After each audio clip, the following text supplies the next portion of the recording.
Okay, good evening, everybody. Welcome to the September 27th, 2023 meeting of the Hatfield Select Board. This is not one of our regular meetings. This is a special meeting that we've called so that we can all have the first public presentation of the assessment study that was done of our EMS services. Just to backtrack, and I know most of the people here in the room already know this, but I know people from home will be watching, so I just want to sort of give a little bit of background. I was contacted, now it goes back probably over 3 years, because it was before the pandemic started, by Northampton because they were coming here a lot and they were concerned about the number of calls to Northampton. It was putting a little bit of stress on their department. And so at the time, Chief Flaherty was new to his role. So we actually sat down with former Chief Gahn and Chief Davin and I don't know if he was Assistant Chief Lindbergh. He was the EMS coordinator for Northampton at the time. And we just talked about, sort of the issues. And then from there, Bob has been working really hard to come up with some creative solutions to, make sure that we're responding to more calls.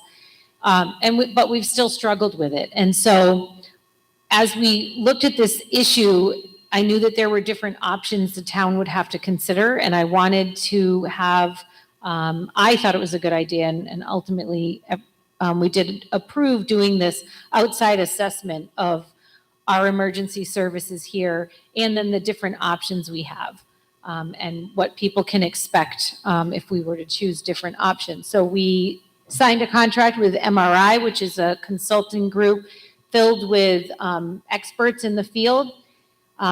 Dave Houghton is a retired chief.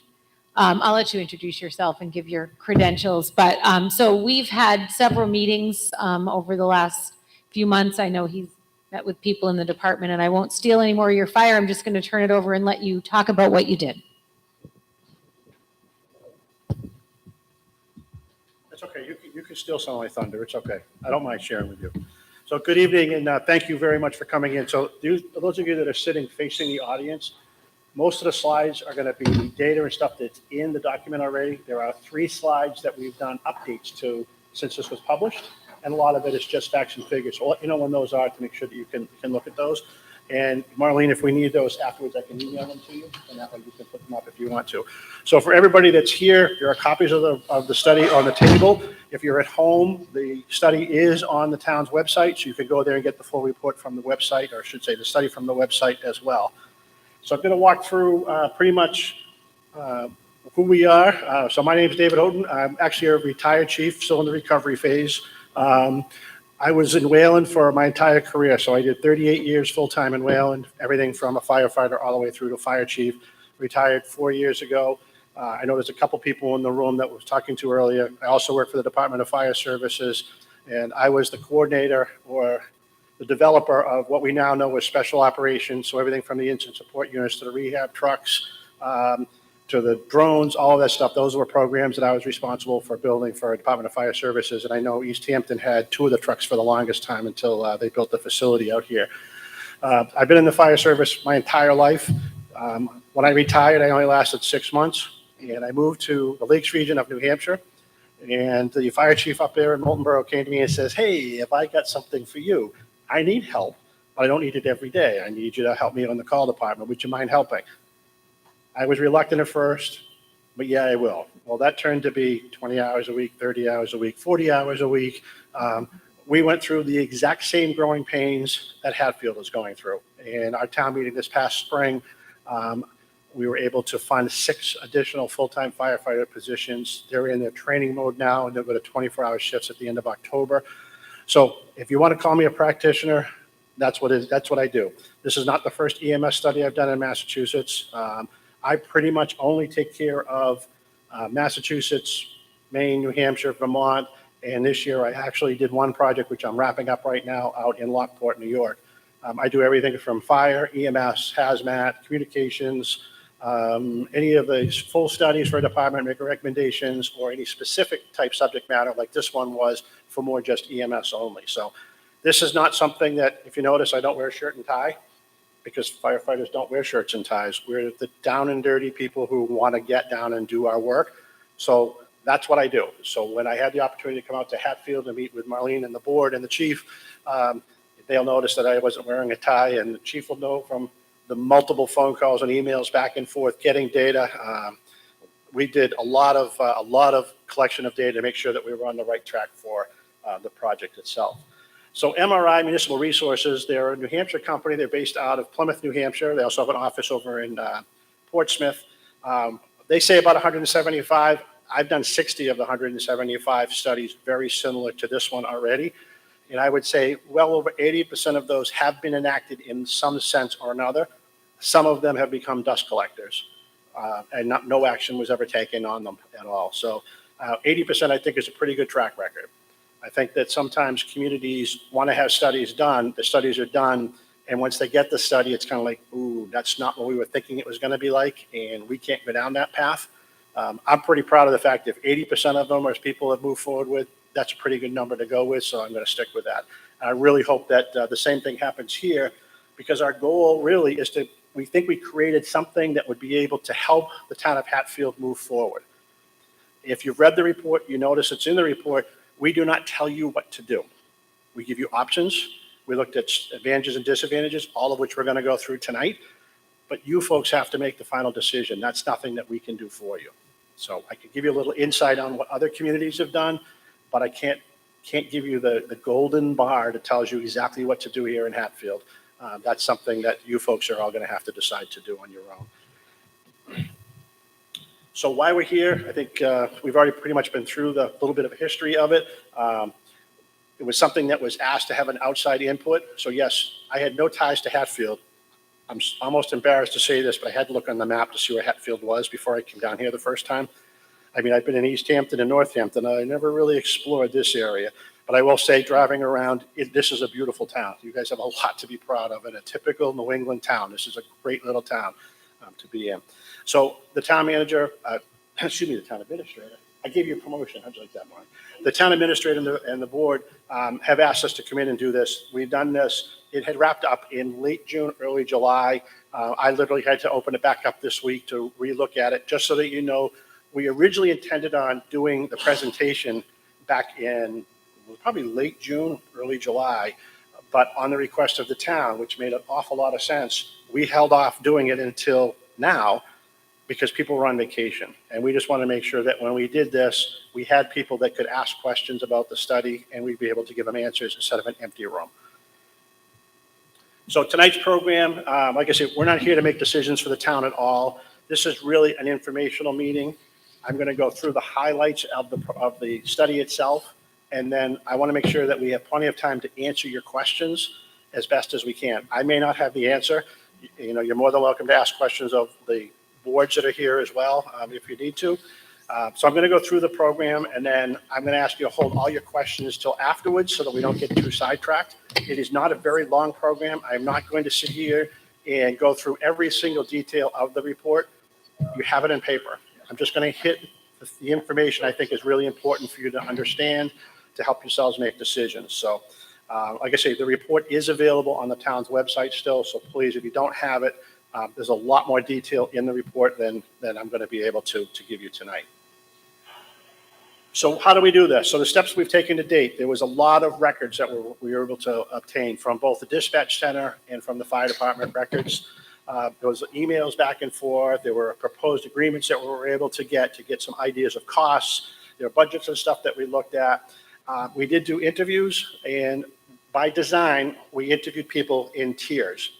So we had a conversation with the board, and then we went and we had a conversation with the chief. Separate from the chief, we had a conversation with his command staff, the deputy chiefs, and then we moved down to the officers, and then we had a conversation with the firefighters.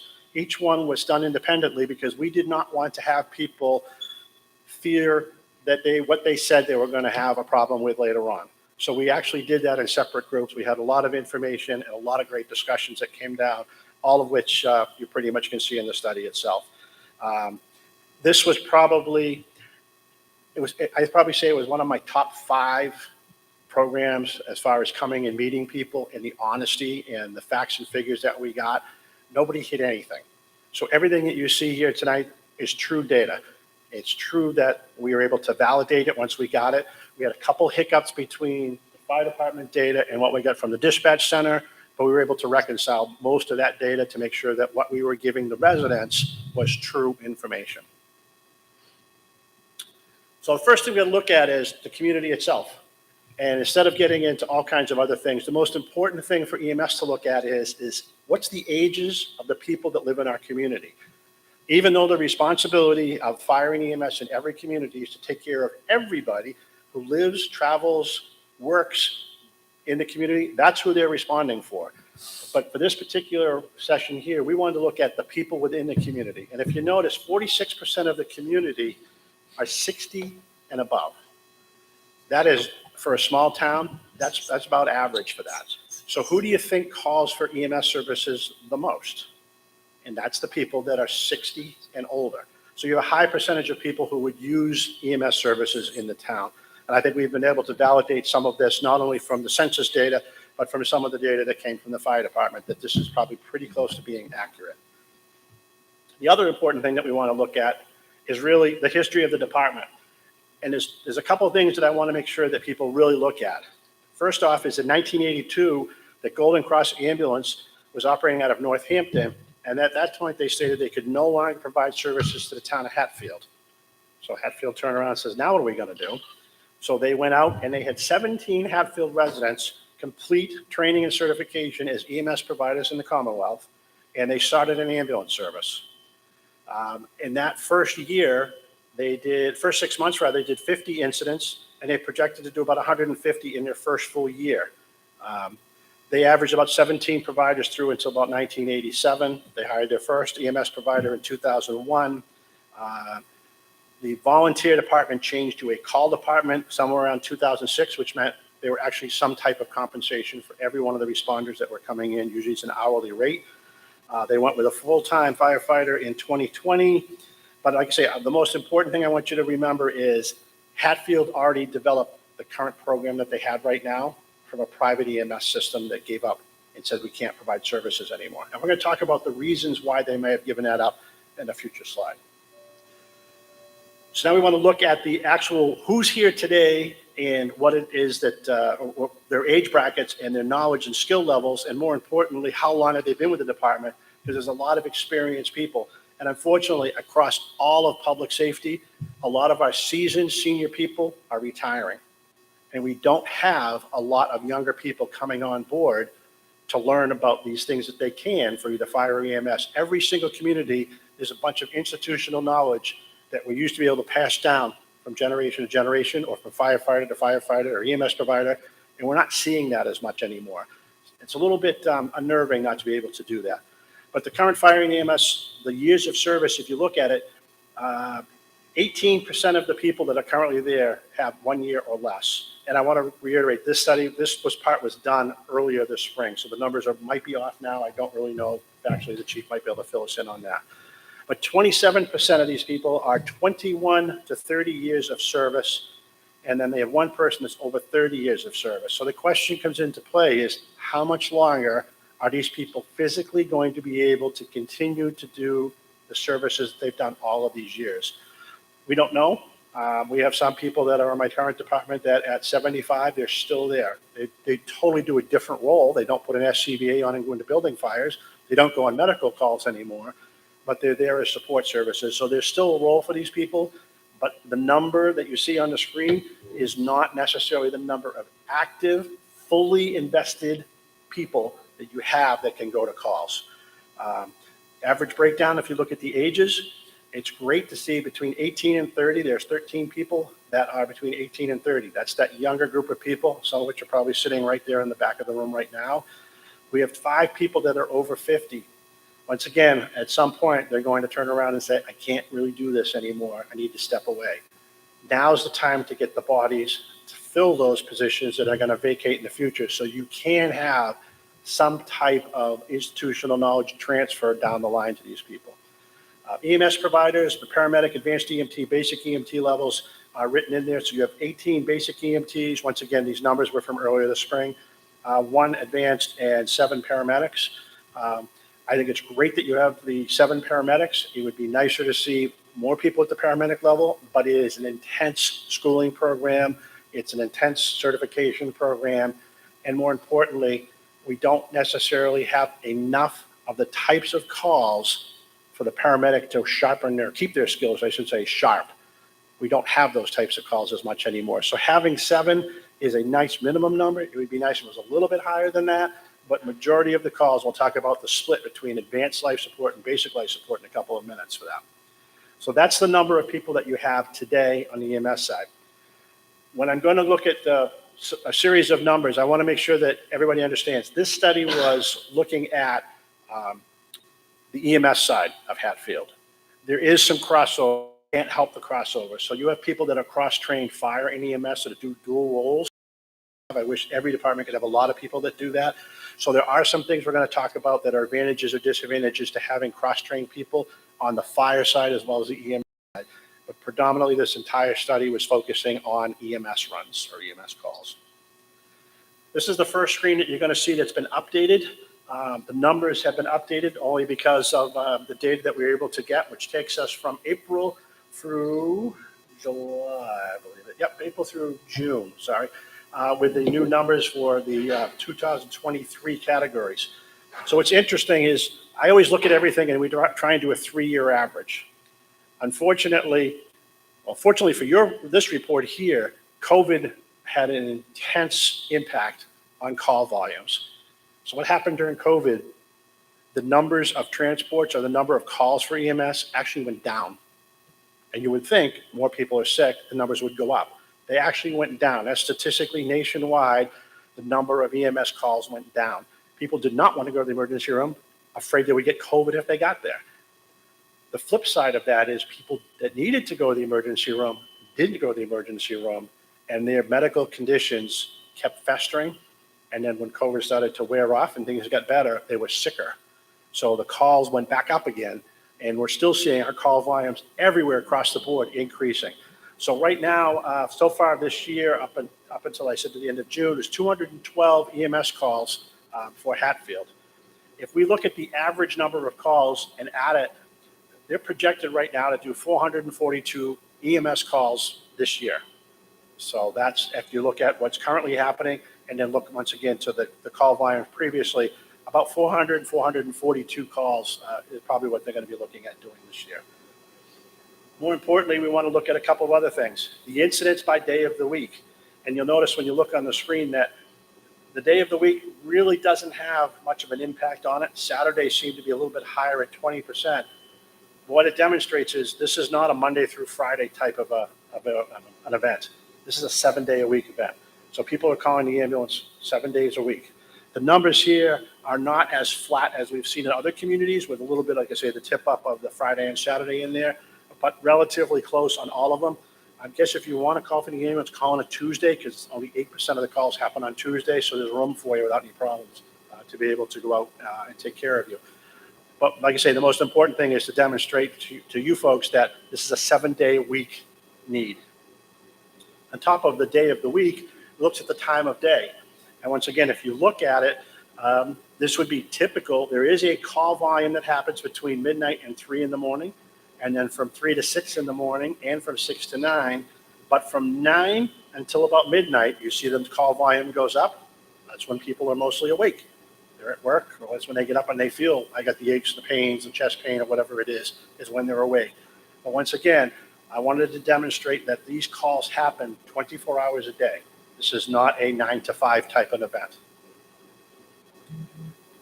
I want to do a quick little update once again as we have incident volume. We're looking at January to August. So what we did is I went back to the chief and said, how about, because our data has been since June, let's update it to the end of August. So he was able to provide me with some additional data to see where the call volumes have changed.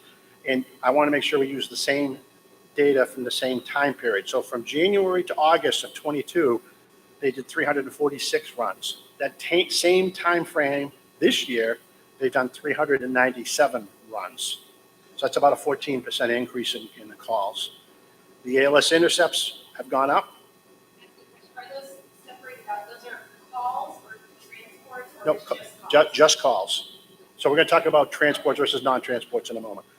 So those are just strictly calls. Mutual aid calls are down from the previous year. ALS intercepts are up slightly from the previous year. But more importantly, I want to make sure that we understand one of the biggest things that we heard and that we physically were able to back up is the number of times there was a request for the ambulance. Somebody dialed 911 and wanted the ambulance, and we didn't have any providers from Hatfield that were available to respond. That was what I think was one of the big concerns that came from Northampton. Why are we coming over here so much? So when we dug down into it, we found out there are some reasons why the mutual aid calls went up. So the reasons for missed calls or the reasons for requesting mutual aid, another ambulance from another town, there were 39 of those in that same time period, January to August in 22, because we didn't have any staff available to respond. But this year so far, we're already down to 34.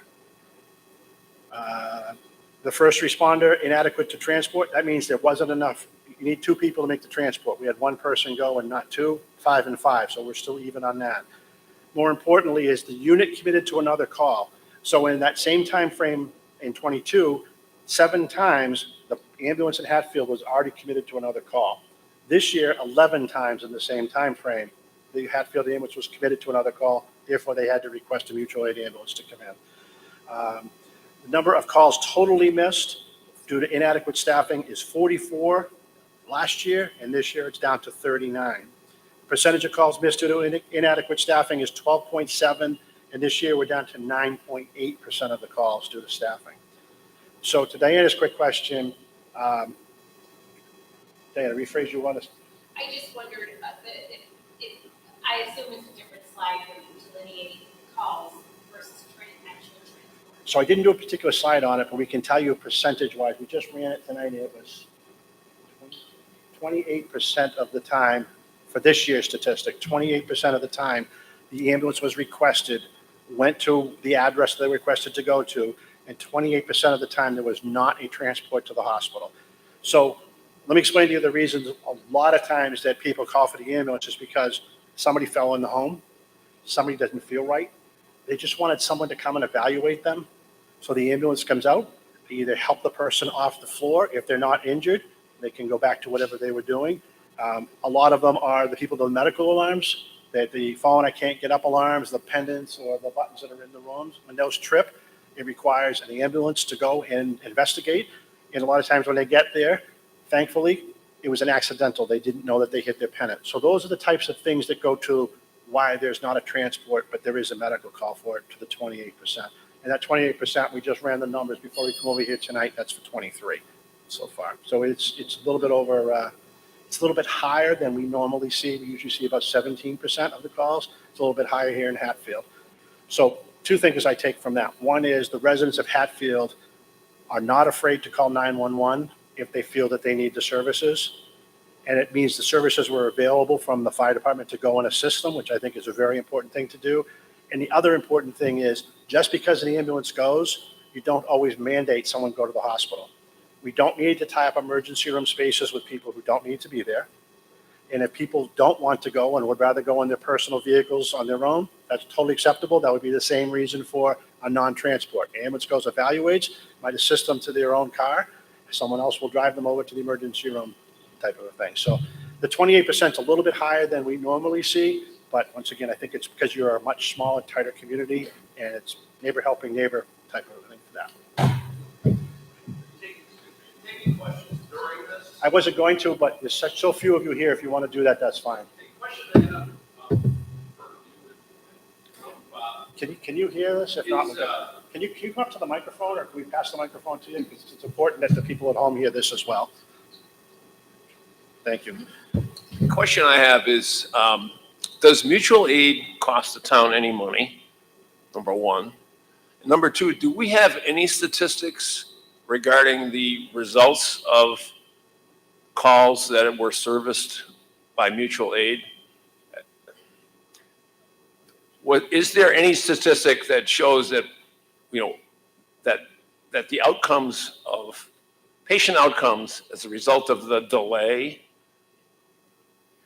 that in mutual aid calls to the community, what the patient outcomes were for those incidents? So legally, I know we're what not you're able to saying. legally ask the HIPAA question. protects us from that. Yeah, Just we to- can't ask those questions, so we don't necessarily get the results.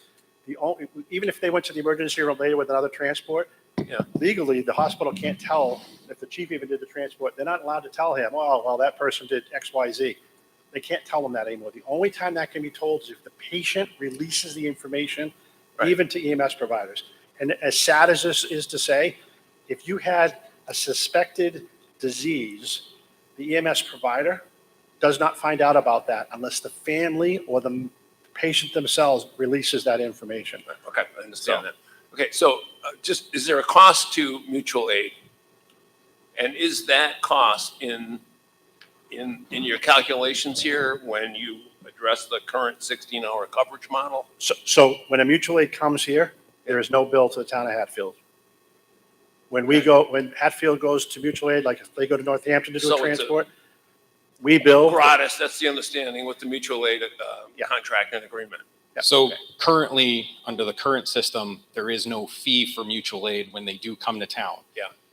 Part of the study, and which Dave will get into after, is that if we are no longer a service as Hatfield Ambulance, Yeah. we would have to enter an agreement, and that does come with a cost. That is no longer considered mutual aid Mutual aid. under the Right. state system. So the next up on the screen, like we did a 3-year look back at the response times because that's a key factor. It certainly is a key factor when you're talking life safety for somebody having chest pain, somebody that has a bleed, anything that's a significant injury. The time is very, very important for that. So I want to call your attention to this middle block that says response time 0 to 8 minutes and 59 seconds. If you look at the average number of calls over the 3-year period, there were 189 of those. And of that, 5 minutes and 23 seconds. That's a very respectable time to be able to go, to respond to, especially for calls when there's nobody in the station for. We are at 5 minutes and 25 seconds as of the first quarter of 23. We did not do the second quarter of 23 because there was a lot of data to be able to pull out and to be able to put together in this report. But what I really want to look at is response time greater than 20 minutes. So the average was 20 calls, and the average response time was 26 minutes and 24 seconds. And one of the big questions is, how long does it take mutual aid to get in? And that delay. The answer to your question is, could it create a problem? Absolutely, depending on the nature of the call. And all it takes is 1 or 2 calls to make a big difference. If that was my mother that was having chest pain, and I couldn't get a paramedic to come and transport her to the hospital for 18 minutes, that's muscle, that's tissue, that's all dying in her body. That to me is a big difference, and that's something I want to take care of. So we did break it down looking at Northampton, Pioneer Valley, and South County EMS, and the number of calls where the total at 3-year average is about 52 calls a year, or 1 for every day. The average response time, though, if you look at it for Northampton, was 15 minutes and 22 seconds. For Pioneer Valley was 23 minutes and 38 seconds. And for South County EMS is 24 minutes, 26 seconds. I need to give you a footnote for that. First thing is that there's a protocol that's in place for how mutual aid is dispatched. So there is a time factor that we have to consider when we look at these numbers. And the time factor is when you call 911, from the time the first tone went to Hatfield, the clock starts right then and there. And when the first EMS person shows up on the scene to do the transport, the clock stops. If nobody from Hatfield goes, they retone it again to Hatfield. 4 minutes? 4 minutes total. So 4 minutes, they retone again. So that's 4 minutes more of time that nobody is moving in the direction of where that medical is. And then at which point they make the call to the mutual aid town to come over. That mutual aid town has to receive the call, process the call, tone their department out. There's a time factor involved in that, 2 to 3 minutes. So that's how that window gets stretched longer and longer and longer when you're looking at doing a mutual aid ambulance coming in.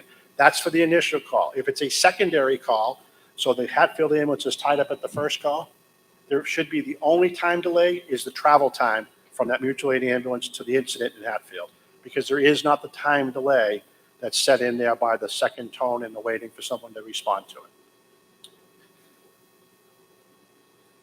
So we'll look at mutual aid. Once again, we're talking about no staff, Hatfield staff. The average was 74 calls from 2020 through 2022. That number has dropped significantly because when the staffing is in the station, there's no need for call people to come in when they're available. Secondary incidents, once again, this year is going to be an anomaly because this year already your secondary incidents are higher than your average has been over 3 years. The weather-related delays, that's something that we threw in here. We don't really have to worry about it. There isn't very much. Canceled en route, there was a lot of that in 2022 with 7 calls, which means we dispatched somebody and they got canceled before they even got here. And the number of times mutual aid is given. Mutual aid is just what we talked about earlier. It's mutual. There's no cost. When you send a fire engine to a fire in Northampton, you don't get to bill Northampton. When Northampton sends a fire engine to Hatfield, they don't get to bill Hatfield. That's the whole mutual aid part of doing it back and forth. The only difference for EMS versus fire is if Hatfield goes to Northampton, Hatfield will bill for the patient they transport. If Northampton comes to Hatfield, Northampton bills for that patient and gets the revenue from it.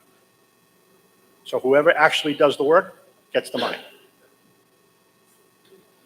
So revenue stream. So I have an updated slide. I'm just going to go through this one quick because this is the one that's in the report. So we did have a projection that was coming out of about 137,000 was a projection for 23. We're going to look at that now because we have the billing rates are on. Let me talk about that really quick. So the way the billing rates work, there's a basic life support rate. There's an ALS 1 and ALS 2. The only difference is the amount of drugs or the amount of procedures that a paramedic does differentiates between an ALS 1 and ALS 2.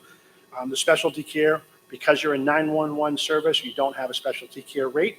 And the mileage of $35 on a per loaded mile from the pickup point to the hospital.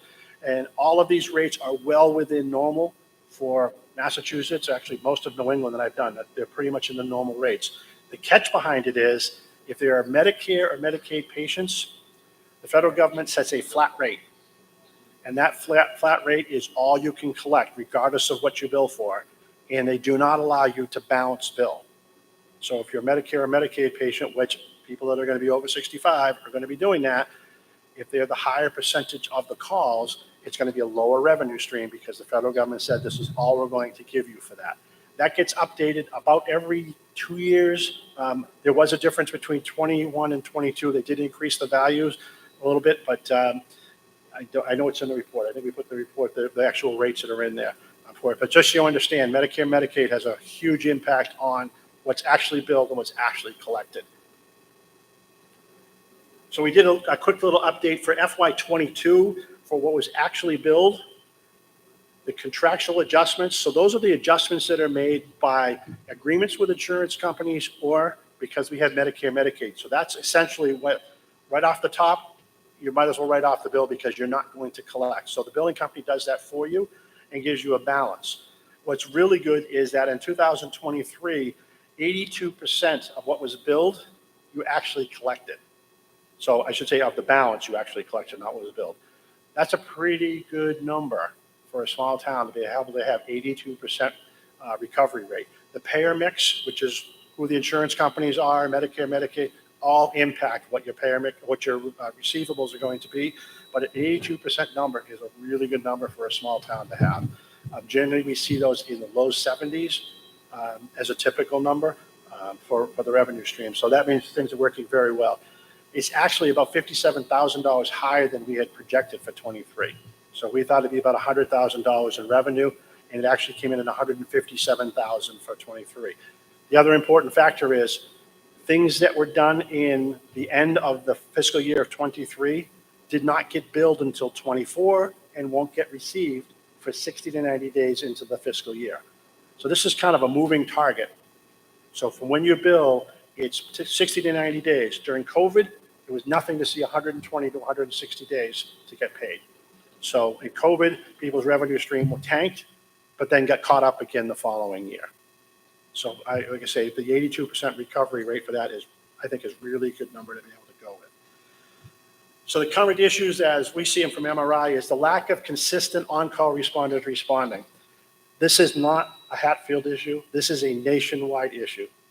It is not only with full-time departments, it's with call departments. Full-time department members not necessarily coming back for calls on overtime even. People are busy in their lives, and for a whole host of other reasons since COVID, we've seen the participation level of call departments drop significantly. My department in Moulton, New Hampshire, we went from 40 people on the roster to 12. We have 12 active people on the roster since COVID. And so that was the whole hence why we had to do a study and end up with full-time staff to start. What's really important is, regardless of what decision is made, you still need to have a call department. You still need to have 2 people on duty cannot handle a motor vehicle accident by themselves. 2 people on duty certainly can't hold a house fire by themselves. There's a 2 in, 2 out rule, which is an OSHA rule, what you have to follow. So you have to have 4 firefighters there that are capable of wearing SCBA to be able to do an interior fire attack at a minimum before that fire attack happens. If something happens with that rule was not followed, and God forbid something happens to a firefighter in here, I would not want to be the town and have to answer the questions as to why. So the lack of consistent on-call responders, I wish I had a magic answer to tell you how to fix that problem, and I don't. I can tell you that we had one community that we did that said, oh, we'll just pay our people more and they'll come in. That worked well for about 3 months, and then the novelty wore off. So I'm a firm believer in, you pay people appropriate for the jobs that they're doing, and you pay them to basically take care of your employees, but you don't just keep throwing money at the problem, because the novelty wears off. It's just costing you more money and you get 0 results for it. So I would caution you on doing that. The pool to recruit and retain new members, your numbers are actually higher for the younger people than we see in majority of the departments that we've been in. So you have a lot of younger people that are on the department here. The key is, how do you retain them?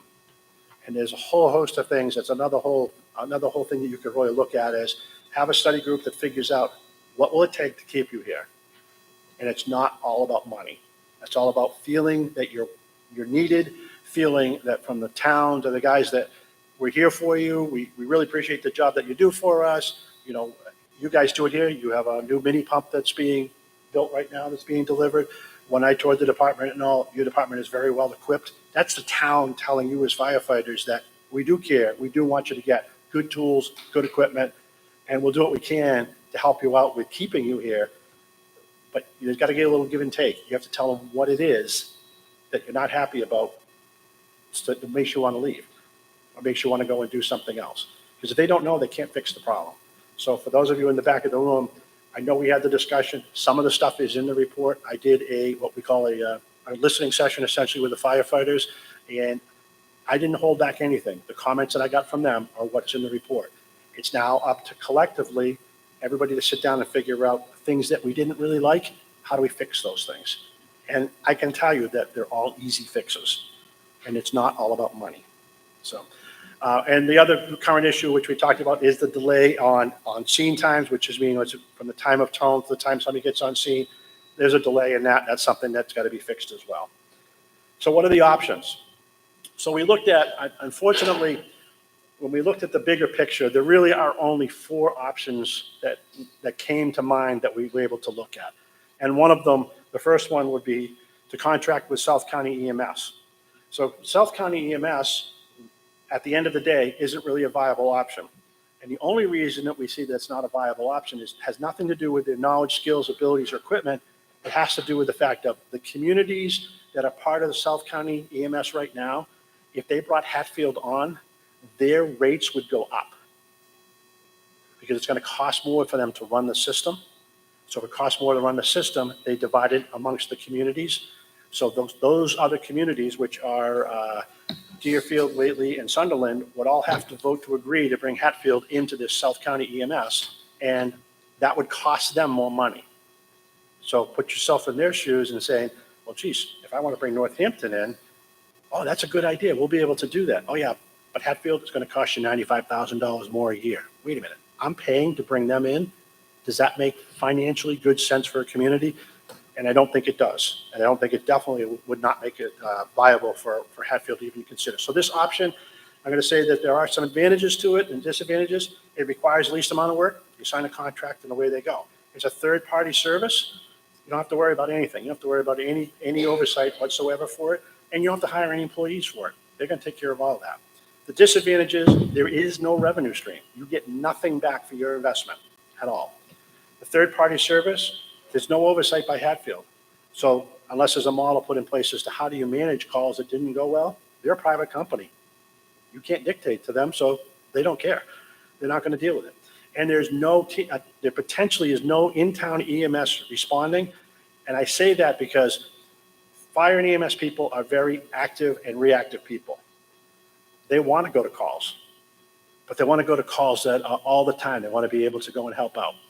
And if there's nothing for them to do, they're going to lose interest. And very fortunate, Hatfield does not have a high call volume for fires. That's a great thing to be able to turn around and say, fire prevention's working.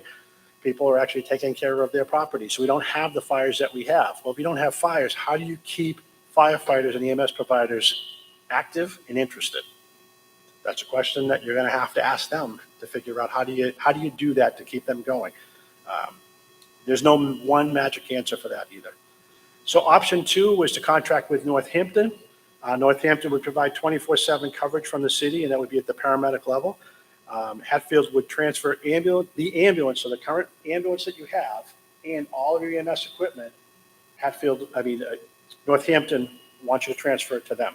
So if that's an agreement that you want to do, realize that you're losing your vehicle, your investment in the vehicle, and all the equipment, and it's going over to Northampton. And it's going to require negotiations between the town, and there needs to be some really strict contract language put into place, some of which I'm going to talk about here. There's some advantages to doing it. It's a third-party service. Once again, you don't have to worry about oversight. The city will take care of it. They'll provide ALS coverage on all calls. The burden for quality control, recruitment, retention, all that's going to shift over to the city. All liability would transfer over to the city. And Northampton, they run a quality service. There's no doubt about the knowledge, skills, and abilities of the people in Northampton. The disadvantages are going to be, once again, you kind of have no control over EMS at all at that point. It's all given over to the city to do. There is no revenue coming back to Hatfield at all. So whatever, if this is the path that you choose to go down, the day that Northampton takes over, that's the last day you do any billing. Whatever billing is out there, the ambulance company will try and collect for you. And at the end of that period, that's all the revenue you're going to get. Northampton will get all the revenue. So that's just something else to consider. There may not be any local EMS people in town. The responders that are here in town may not be going to EMS calls at all. They may feel they don't need to be needed anymore. And if they're not needed, they're going to find something else to do with their time. I just want to caution you, Northampton in 2014, 2015 had an agreement with West Hampton, and they chose not to renew that agreement with West Hampton. They had to scramble to try and find an ambulance service for themselves to be able to put it up online. Remember what I said earlier when we looked at the timeline for Hatfield? Go back to 1982. You folks were in the same boat in 1982. It's the same thing that happened to West Hampton in 2014 and 2015. And if you choose to go with another municipal, it could potentially happen again.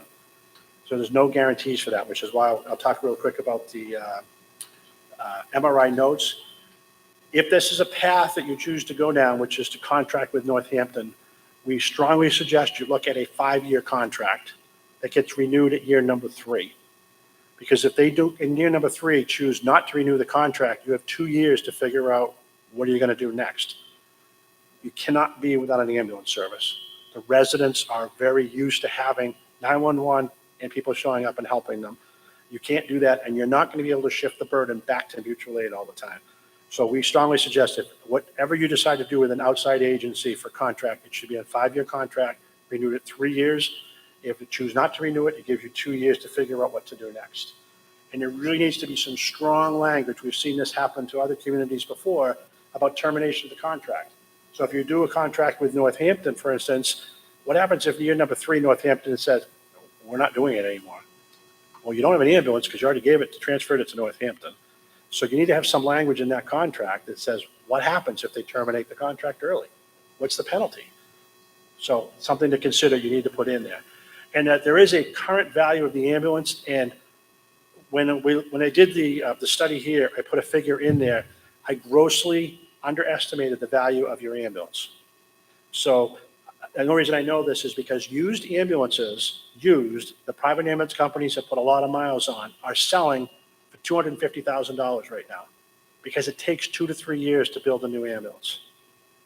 So there are people that are out there that are buying up the used ambulances that before you'd find the local plumber would buy and put his business in.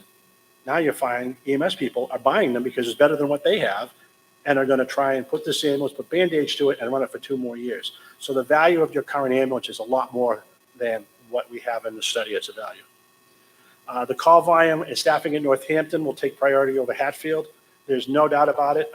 Some of the information is available on Northampton's, I think it's actually the union's Facebook page about the number of times they've received mutual aid and the number of times that they give mutual aid. It's about every 2 months I go in there and I check it, and their numbers are going up. Their call volume is going up. So even if you give them the ambulance, the city has to hire people to staff that ambulance to be able to provide not only call ambulances to the city of Northampton, but also to Hatfield. Once again, if you're going to do a contract, you need to put something in there about who comes first, Hatfield or Northampton for that ambulance. Because Northampton right now is receiving mutual aid on a regular basis from East Hampton, which one? Amherst. Yeah, Amherst is a priority one. That's the biggest one. So they're receiving mutual aid from them on a regular basis today. So what will happen if somebody in Hatfield needs an ambulance and all the ambulances in Northampton are tied up? What's that add to the delay? So these are just things to think about. I'm not saying this is not a good idea. I think every one of these needs to be vetted out a little bit more, but these are just things that come to mind that I want to make sure that we put you, that you're thinking about. And will you be back to the same place in 1982 if Northampton, for instance, you sign a contract with them and they say, we don't want to do this anymore, we're out of business, we're not going to provide services for you. You're right back to where you were in 1982. I don't think you're going to find a group of residents like you did in 1982 that are going to stand up and take an EMT class, get an ambulance and put it in service again. You're going to have to find a solution for that, and it's going to be very difficult to do. So just something to keep in the back of your mind when you think about making decisions. The option costs, so you have to understand that these costs were given to us, the prior chief, and it was given to us a year ago, actually it was early this spring, so it was a year ago. I would envision these costs to be a little bit low. I think they're going to ask for more money than that. Right now, a $200,000 contract, plus you're going to assign all of your ambulances, the ambulance that you have, and all of your equipment over to Northampton. We value that between the ambulance and all the equipment in the ambulance is about $400,000. That's probably about $100,000 off right now. It should be higher than that. Just the ambulance, just a monitor alone is $50,000 to buy. So the value of your equipment is a lot higher than that. And then you're going to still want to maintain some type of local EMS to go to calls, to be there first before Northampton shows up. And we estimate that to be at about a $75,000 cost between keeping EMS supplies still, and you're going to need to pay the volunteer, the call people when they go on these individual calls. So we looked at the call volume and figured about $75,000 should cover that. And also, just as a footnote, that you still have payments that are due on the lease for the current ambulance, the lease for the current ambulance that you have. You still have to be able to pay out before you can transfer that ambulance over. So year one, the cost would be about $382,261. Year two is at $206,000. So they are estimating about a 3% increase a year. Once again, these numbers are not, don't take these numbers as their bid or their quote. This is something that they gave us to be able to put in the report for numbers to use. But because we have not negotiated with them, I think I'm pretty safe in saying these numbers might be lower than their actual request is going to be. So every time the mayor changes over, the chief changes over, their finance people change over, they're going to want to really look at this and say, we can't do that. It costs us more money to do this than that. So these numbers are too low. So you need to sit down with them if this is an option and find out what they're actually going to give you services for. So these numbers actually came through the fire chief before he became the fire marshal. So I don't know where that stands today, whether this is still something that they want to do. I talked to someone at Northampton Fire today, and they're hopefully going to give us some information next week. Okay. So like I say, it's just something that. There was transition. Yeah, because of the transition, the numbers that we have in the screen were from the spring. I wouldn't be surprised if the numbers aren't going to be higher. I just don't know what those numbers are going to be for that. So your option 3 is to continue the current model that you have, which is 16 hours a day. You have people in the station, And I want to make sure that you're aware that these people that are in the station are fire and EMS. So if it's a fire call, they should get the engine and go. If it's a medical call, they get the ambulance and go. You don't have people in the station on the overnight, so essentially you're rolling the dice whether you have people available to go or not. And that's for that 8-hour period on the overnight coverage.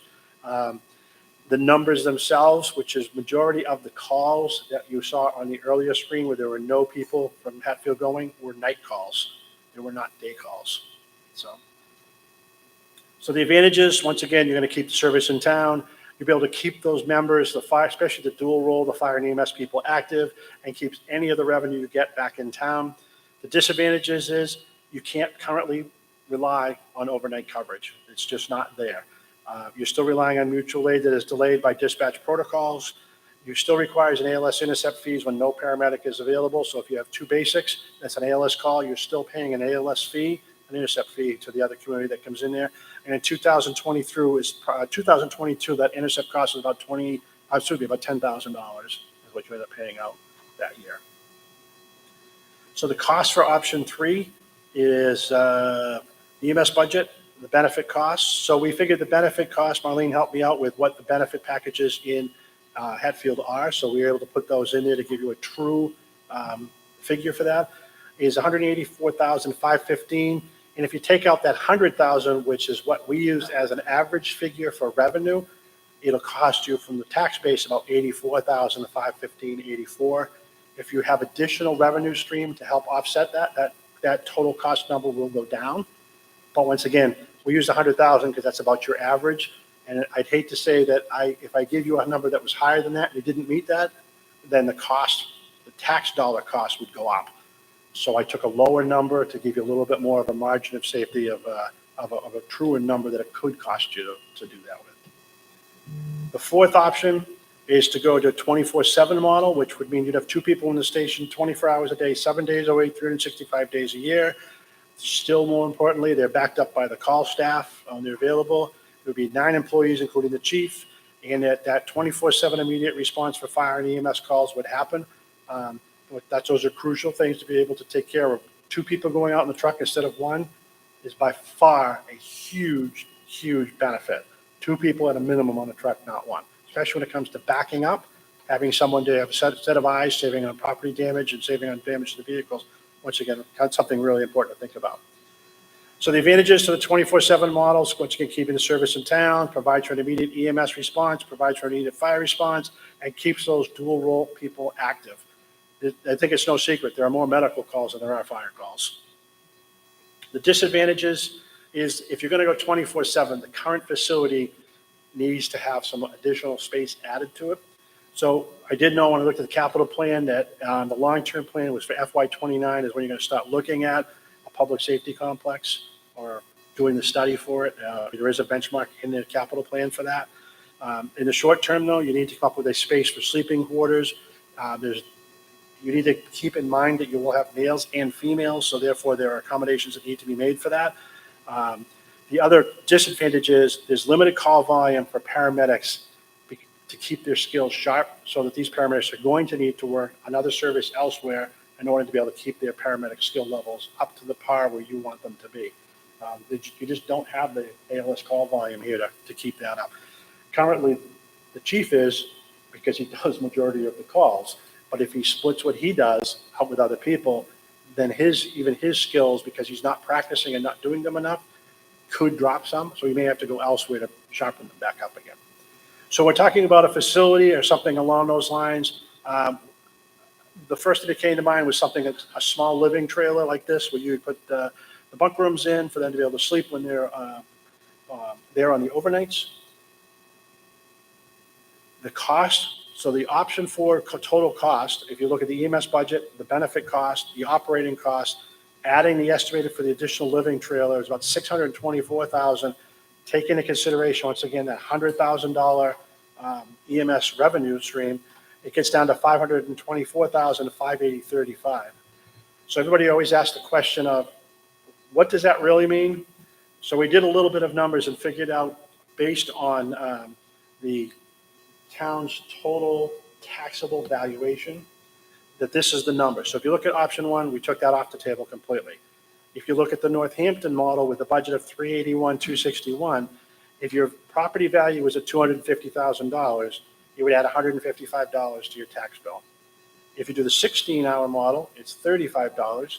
If you did the 24/7 model, it's $212.50 per thousand.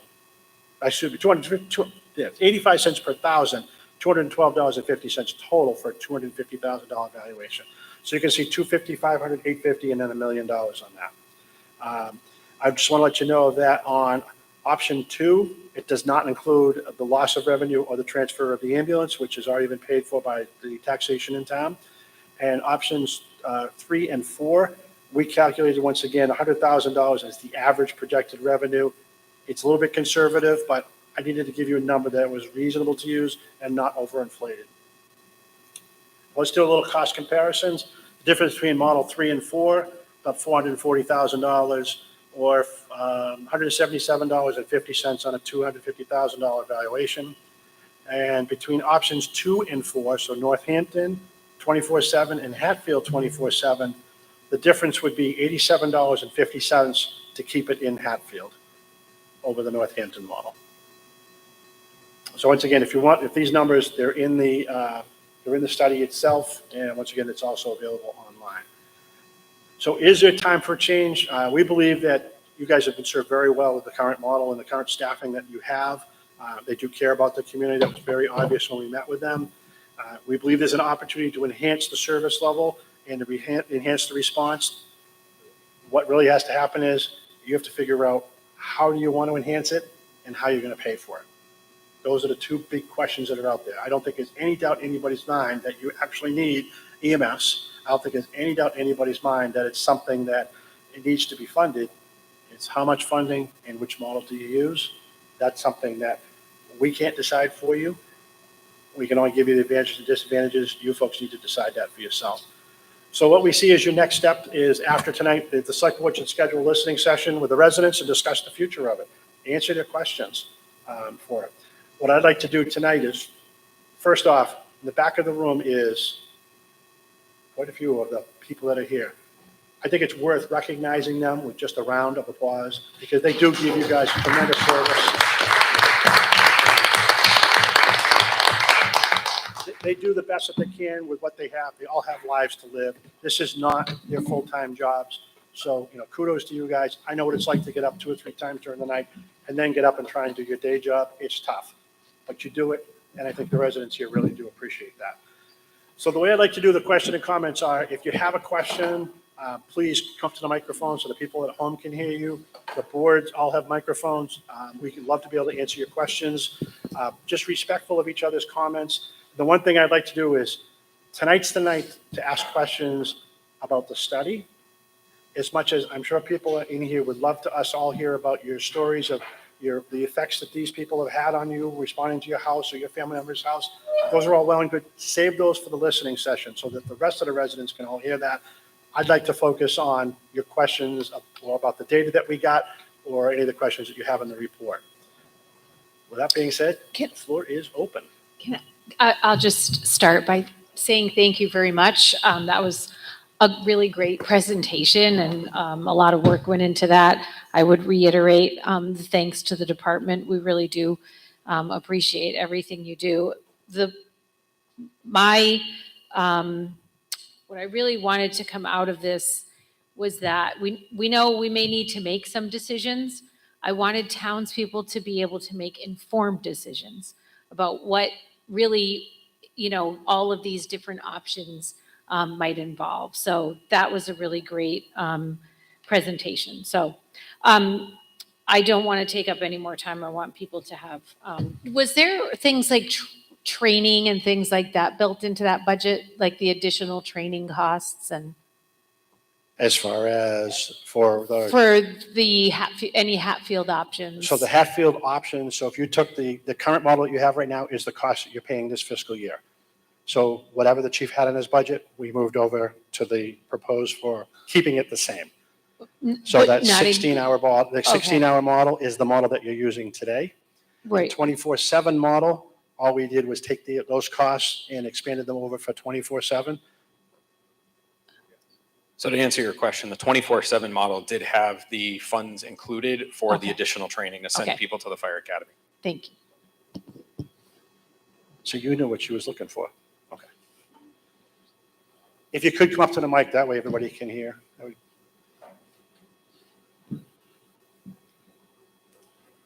Could you speak more to the $75,000 that would be needed for option two to provide an EMS response?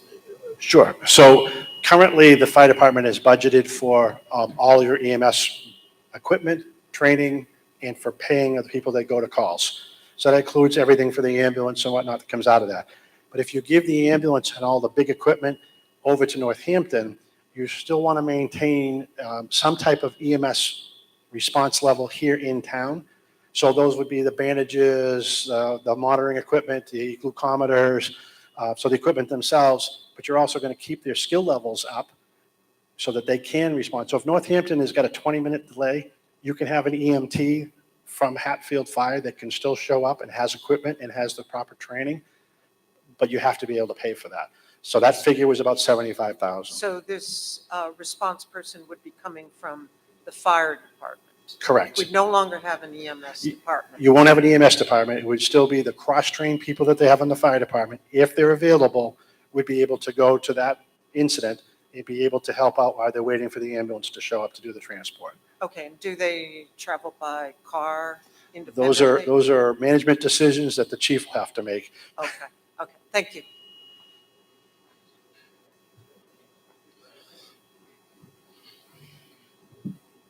Hi there, Joe LaValle. We are an aging, graying community. And certainly it seems like yesterday we had the same color hair as these guys. Now it's all getting gray and white. But this is difficult for us, and yet all this money you're talking about doesn't go to Boston or Washington. It stays here in this town.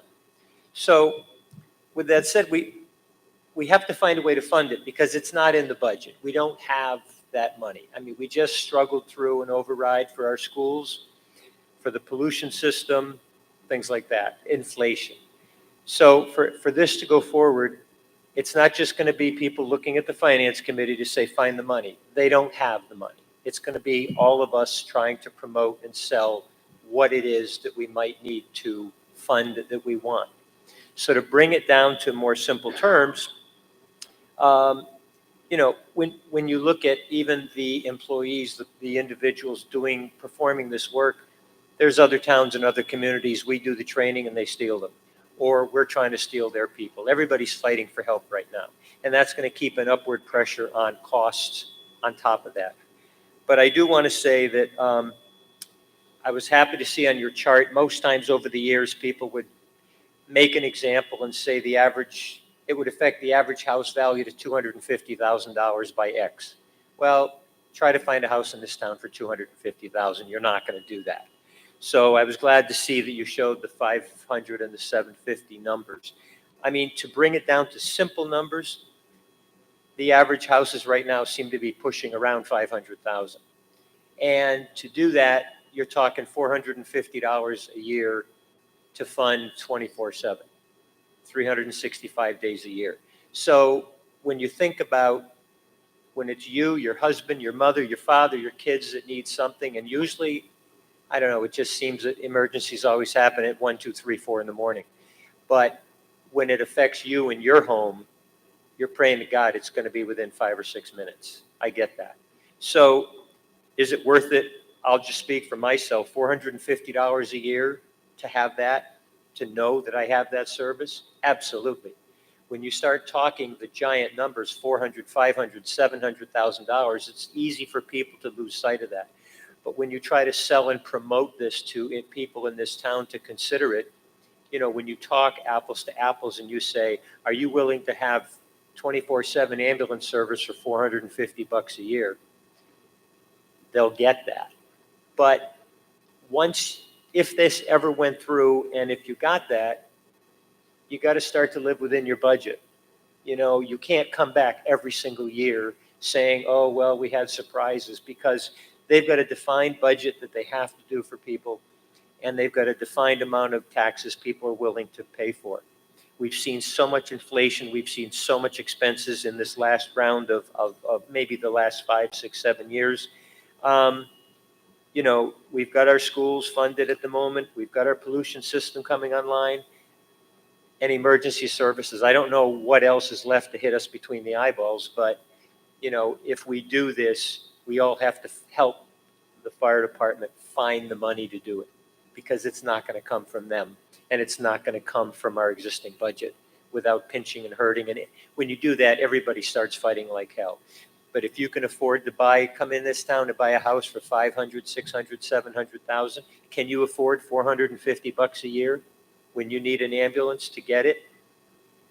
That's the cost of one run to the hospital if you had to do it private pay. So I just want to say that we need to keep in mind that we all have to sell this idea if that's what people are willing to fund. And if they do, you guys have to learn that every year you can't come back more and more, because that's what I always hear over the years is, you know, they never stop asking. They never stop. Well, in the last few years, we've been hit with so many expenses and so many increasing labor costs. It's unbelievable. And I know training is always a big issue for you, and it's never going to go away. So with whatever you ask for, you got to do it. And if there's a one-time increase that people are willing to live with, then you got to learn to live with it within your ongoing budget year after year after year. So that's all. I just wanted to share that. Thank you. And I really hope, John, you've got the volume on this enough so that people at home do watch this. They've got sports games on. There's maybe a meeting at the town hall. But people do look at our YouTube videos, and they do look at these meetings. So I thank you for your presentation. It was Thank you. So I just want to reiterate one thing. It's not only the ambulance. So if you're staffing it, if it's a smoke detector that goes off, if it's a grass fire, whatever it Absolutely. is, you're going to get an immediate response with the staff that's in the station. And as much as the call people, we love to go to calls. Right. We can't help it. They're home, they're asleep. It takes Right. time to get them to the Oh, I station. know. So there's a huge advantage, not only for EMS, but on the fire side as well. And these guys are great. They really are. They respond incredibly well for such a small town. But when I was younger, there was so much volunteerism everywhere. And yet today, with mom and dad or both parents working or two people in the household working, there's a lot less room for volunteerism. We got to pay for those services. When we always say, we can look back and say, well, we always had somebody to do it. We don't have that luxury anymore. Right. And because we're all getting older in this town, we don't have the ability and the vitality to do it as we did when we were 25 years old. So thank you. Thank you.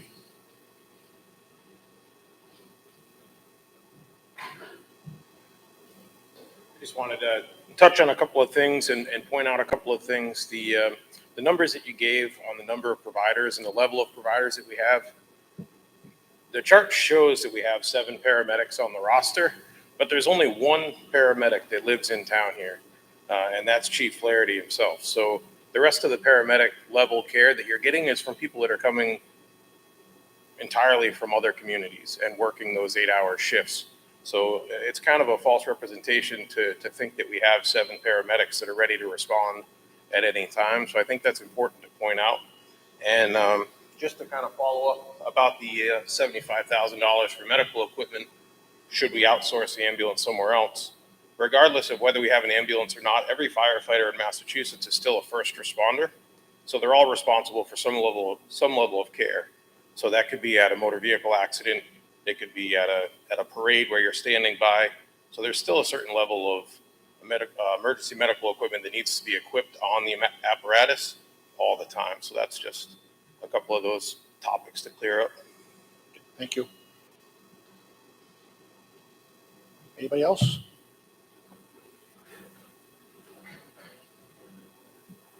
A couple of questions to kind of follow up on Joe Valley's comments. Revenue-related questions, I guess. Certainly, we need to, in order to make any kind of changes like this that are better for the community, it's going to cost us more. I have a question. I don't know if the Finance Committee can answer this or not. The override that we voted back in May, are there monies in that override that were earmarked to be incremental to the EMS services. In other words, is there money in those override funds that can yet to be utilized and expended or to be expended this year that can be earmarked for helping to subsidize some of this expense? Because Yeah, so actually, when we were looking at the numbers for the override, we needed to have the results of this study first. So that's why that was not included.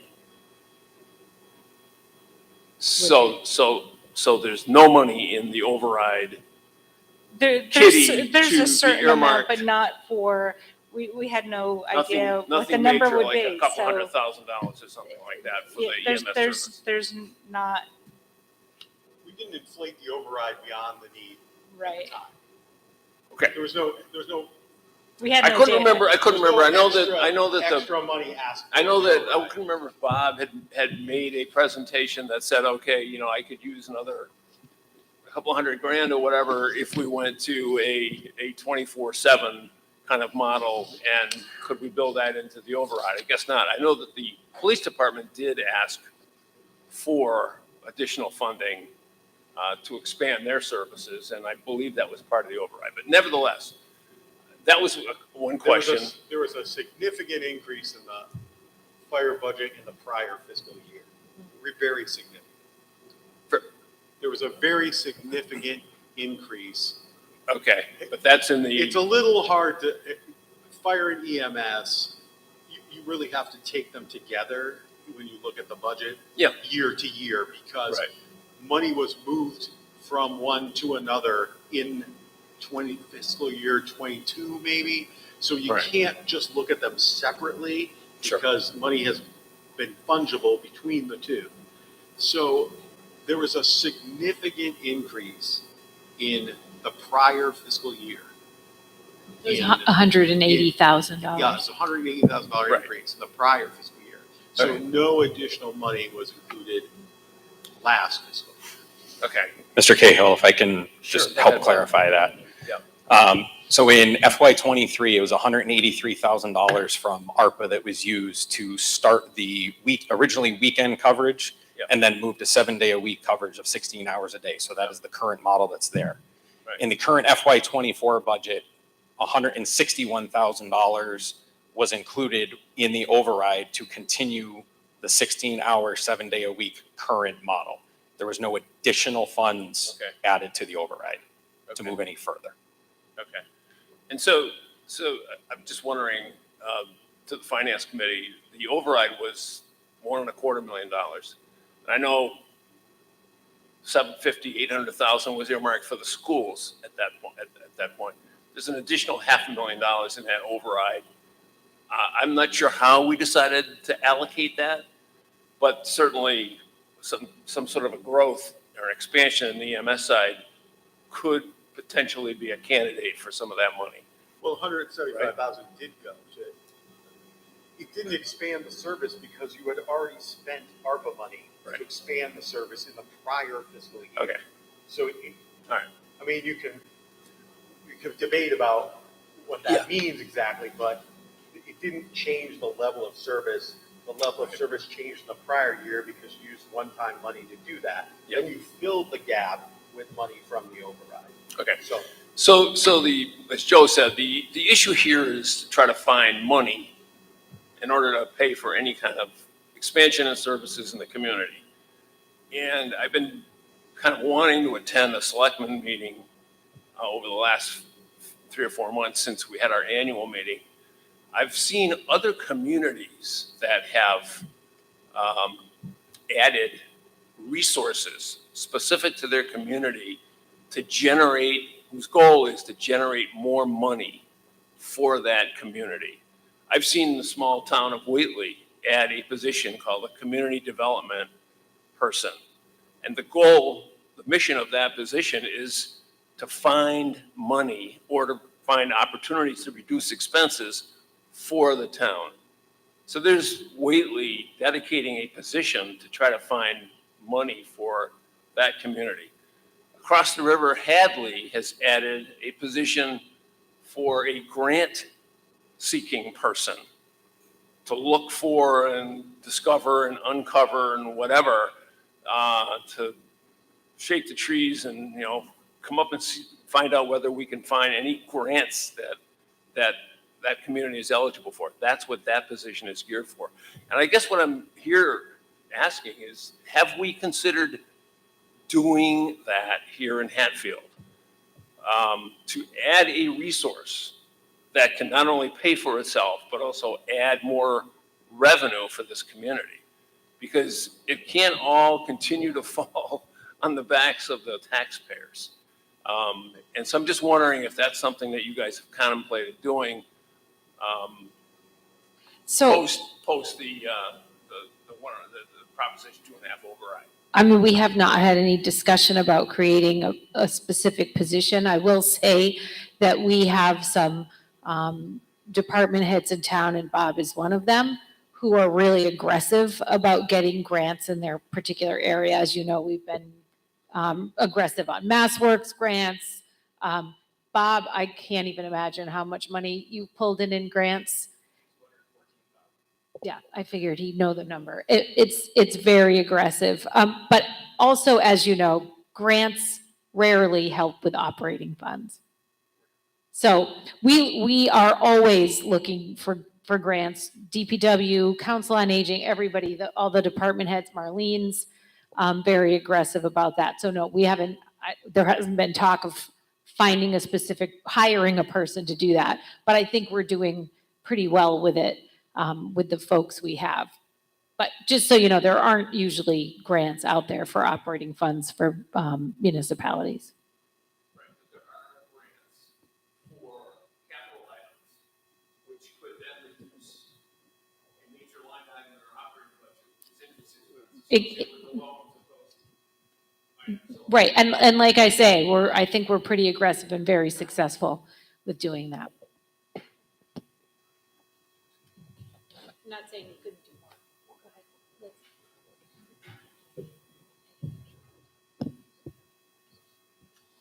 So it seems like the last couple of years, Bob's tried really hard to get more people in here.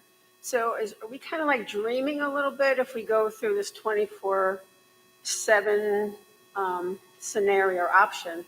Would we get enough people? So I've been involved in several hiring processes in Massachusetts as well as in New Hampshire.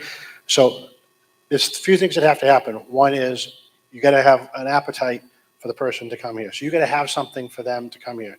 They have a great fleet of equipment. That's going to certainly help. They have, I hate to say it, but they really have a good chief that will really take care of them. So that's another big plus. The only other thing to really consider is your benefit packages and your wages to be competitive, and the rest of it will take care of itself. There is a pool of people that are out there. You might not necessarily get paramedics, but you will at least get EMTs, and you even might get certified firefighters already. So he doesn't need to send them to the academy to be certified. But it's all about timing, and it's all about having all of your ducks in a row and have something that people want to come here for. I'm just curious to know also if, if we have per diem positions, would there be more people likely to be filling a full-time position from around the area? It's hard to tell. So we have seen a lot of people that are getting hired are people that are working per diems. It's once again, it's an environment that they really want to work in. So they want to take that full-time job. Some of your per diems are already working elsewhere and are coming here as their second job. But you'll have a lot of people that are out there that would probably come here to work a full-time job and become a per diem elsewhere, which is a huge benefit to Hatfield because it helps them keep their skill levels up. So And I guess there is a pool. The last thought I have, a question is there a time limit or a time set when we have to let like Northampton say, okay, we're going to go with you, or does it just depend on us? That's all in your negotiations, and I would assume it would line up with your fiscal year. We haven't even really entered official talks. It's just sort of conversations that grew from Northampton's, concerns about coming over here as often as they were. I think something else that would help with attraction and retention would be better facilities. For sure. You know, I'm just afraid. I mean, Bob's been working his tail off for us, you know, being the only paramedic. I mean, how long can he last? You know? He's got a few more good years in him, I think. I mean, he's a lot younger than me, but geez, I worry about you, you know? Just, just to point out, the study has some information about wages in it, which I thought was helpful, but it is important to note that our benefit package in Hatfield is not necessarily very competitive. We offer a smaller percentage of health insurance than most places do. In fact, are we 5 or 10% above the minimum? 5% above the minimum. So there's almost no one offering less, obviously. That's all, that affects all of our employees, not just the team in the back.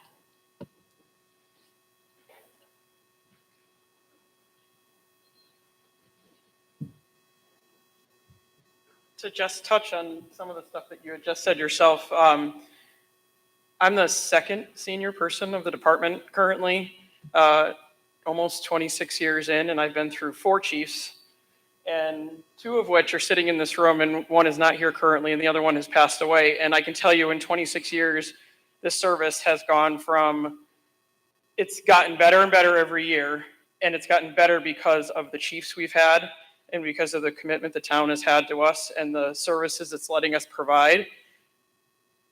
But I really want the townspeople to understand and realize that our call department is truthfully amazing. We've had people come and go, and we've had some great men and women that have come and gone through our department for many different reasons. And it can be personalities, it can be wages, it can be just life has changed and they've moved out of town. But you make those changes and you make the commitment. And the fact comes to be is, I'll tell you right now, myself, I don't want to see our services go out of town.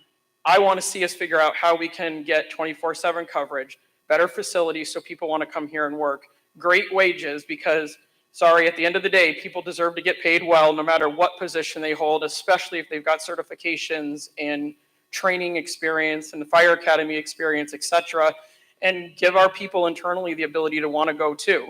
And for someone that, 10 years ago had a child, my husband and I had to decide who's going to do what. And guess what? I drew the short straw. I get to go to all the EMS calls, and he gets to go to the fire calls. You can see the numbers are double for what they are for ambulance versus fire, but that's what we decided on because it was going to be that one less person was going on a call because we had to commit to our family or to the town, and we chose to commit to both. So I just cannot express, we have committed to the schools, we've committed to the DPW, we've done what we needed to do, and it's time for us to commit to our fire, EMS, and our police services moving forward over the next couple of years and give this town what they deserve and give our people that work for these departments exactly what they deserve also.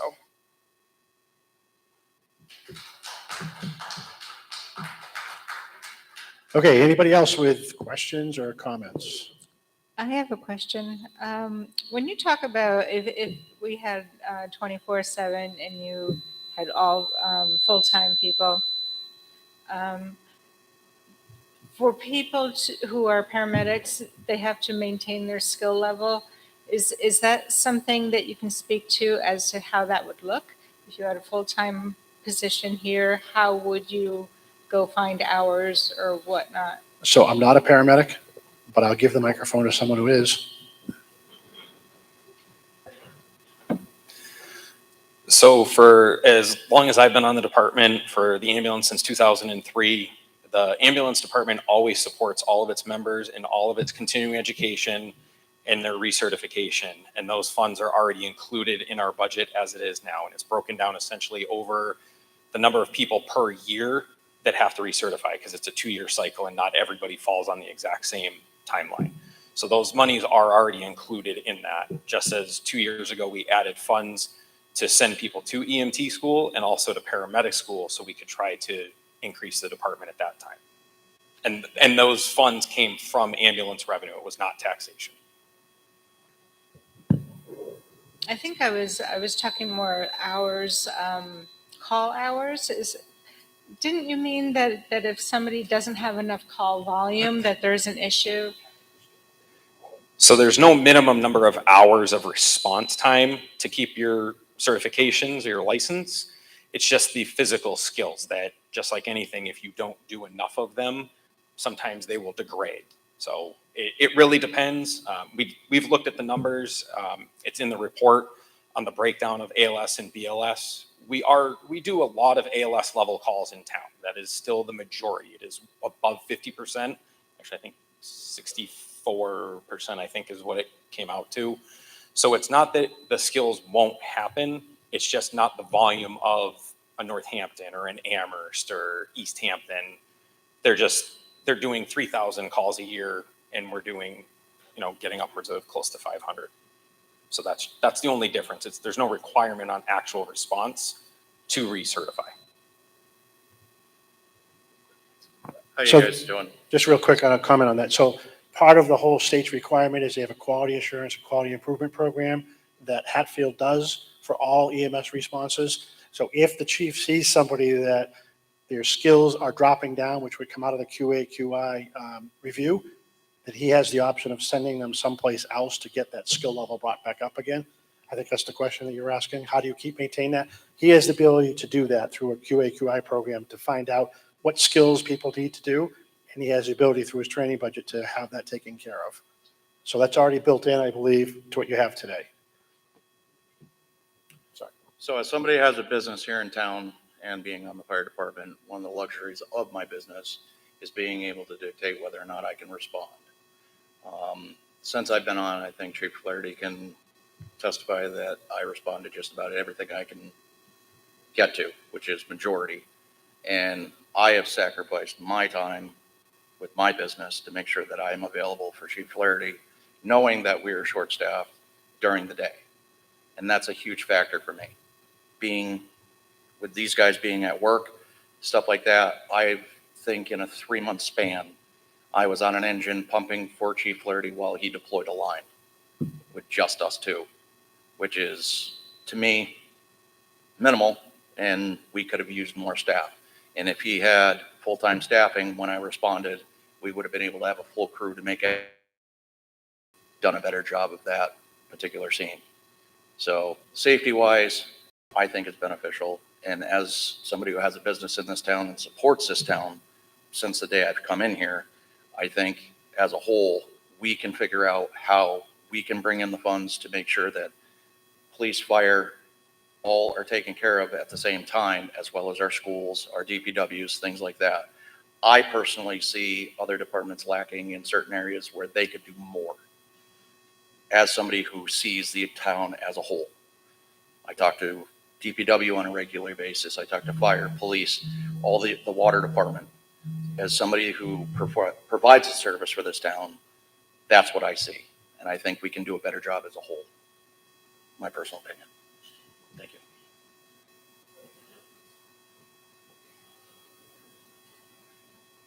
As you're closing up, and I'm listening to this, it's the idea of saving money, cutting costs. We've done that. Revenue streams, those are one-time things.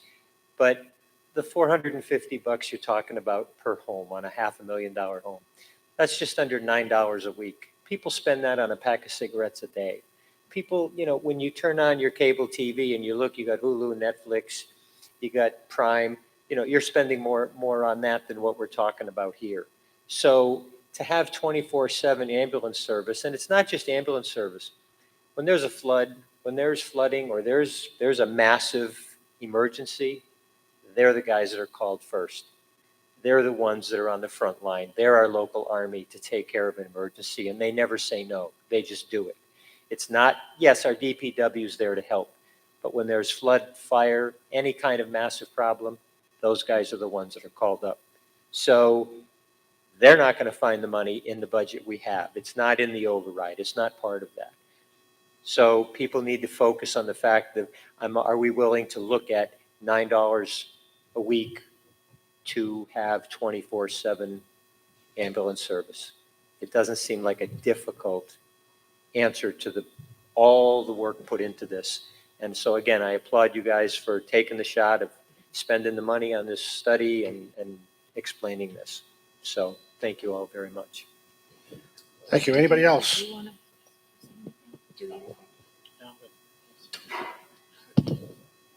So Diana, let you wrap up. Sure. I'm really grateful everybody came. Again, I really want to thank and recognize Chief Flaherty because this has been challenging. And as I said, I've said it a million times, he's been creative and aggressive in trying to find solutions. And we wanted to also, step up and see what we could put forward and make sure that, as I said, we're giving people all the information that they need to be able to make a decision about what they feel is going to be best. So I think that this report is really useful in that way. So I really want to thank Chief Houghton and MRI for the work that they put in. And we will get some information, hopefully from Northampton, a little bit more fleshed out about the other option. And we'll have to just keep working on it and talking about it. And then at some point, we're all going to have to make a decision. And it'll be a decision of townspeople. So we just wanted to make sure you had as much information as possible about that. And obviously, you represent a very small portion of town. So, we need to, I hope people will watch this. And there's going to be a lot more conversations, I would assume, as we start heading into next year's budget season, which will be here before you know it. Goodness. But that's why it was really important, I think, to do this work. What are we going to get for what we're going to spend? What can we expect? And then what I also wanted to talk about was that it's not just about increasing these salaries. It is those other things. It is excuse me, making sure the facility is adequate. So it's not just saying we're going to fund the department. We need a public safety complex. I thought we've needed one for 20 years or more. That's overdue. Will townspeople support it? It's going to be much more necessary if we build a larger department. And one thing that I'm not sure is built into some of those numbers is the reasonable expectations that I think Chief Flaherty could have if a department is built out to be much larger, because it's a different job than he has right now. So those are some of the things that I think we need to, make sure we're taking into consideration. That being said, I make a motion.